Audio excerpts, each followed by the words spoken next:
thumbnail gains.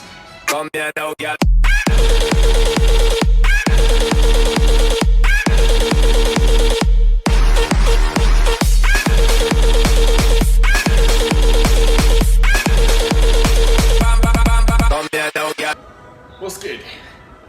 Today we're going to be looking at the tricep press down, which is like the go-to tricep extension movement in pretty much every bodybuilding training program out there. It's a very simple movement, but there's a lot of different ways to do it, different grips, different stances, different executions.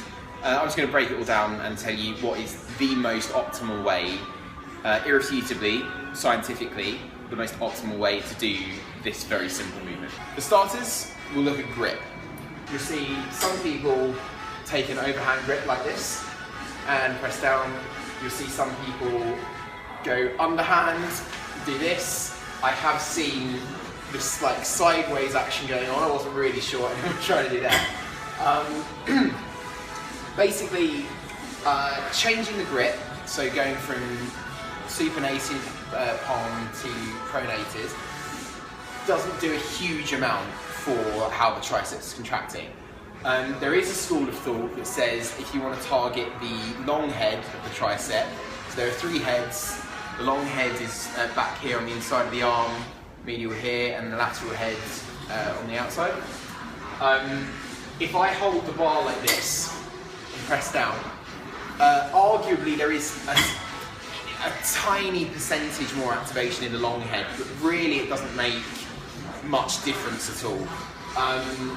Really, you're better off taking an overhand grip, and just purely because you're strongest there, it's a lot easier to hold a bar like that than it is having to grip it and put it down like this. In a nutshell, there's your grip. Overhand if you're going to use a straight one. We'll talk about ropes in a moment. The next thing you need to think about is stance. So when we're training a muscle, we want to take it through its full range of motion. We want to stretch it and contract it.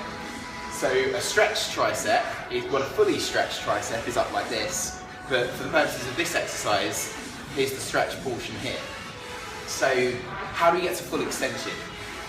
Full extension of the tricep would be boom, like that, with the arms back here.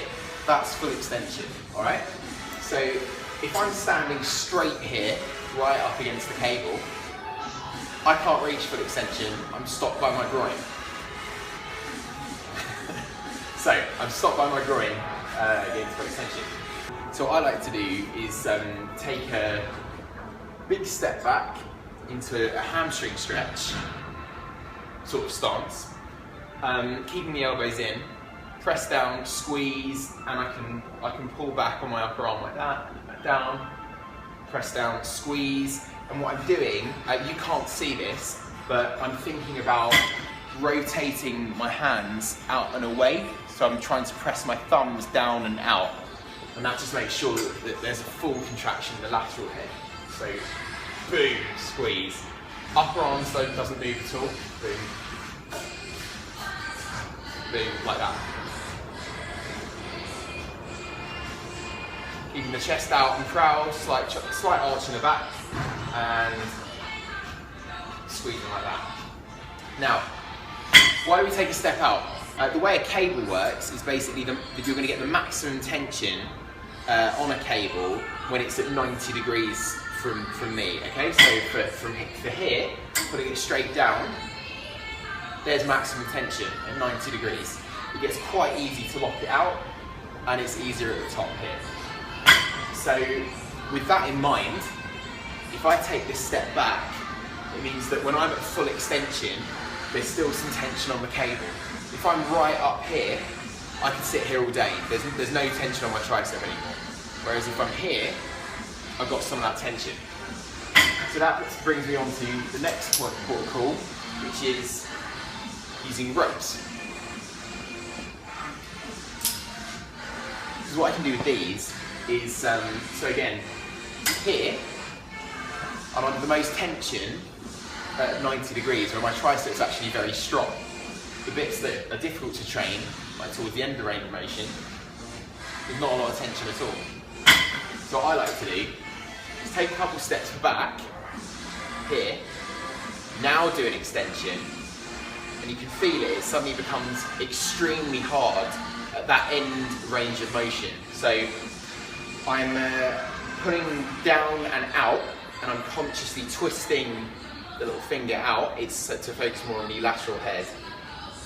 But what I'm doing is I'm putting more tension, more stress, more of the weight is being borne by the part of the range of motion where I'm weak.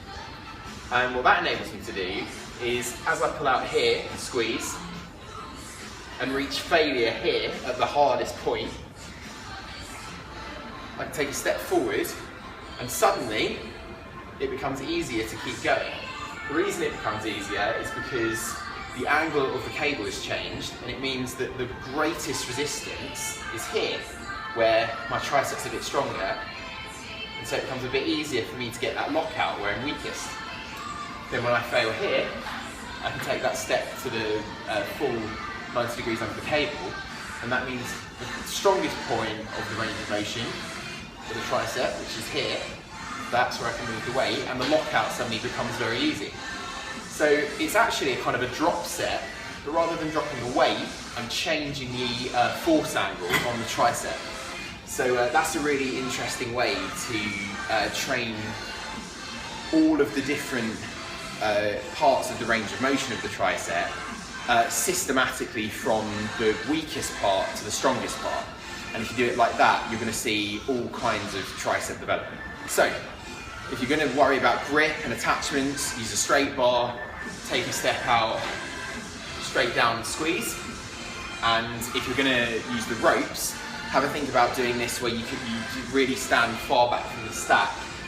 Focus on that lateral head and that lockout, really squeeze, and when you fail, then take the steps forward. It will help aesthetically grow your triceps, and it will also help performance-wise with your bench press lockout. Because that's a weak part of the range of motion, so and you're able to focus on it by taking that step back. Give it a go, let me know what you think.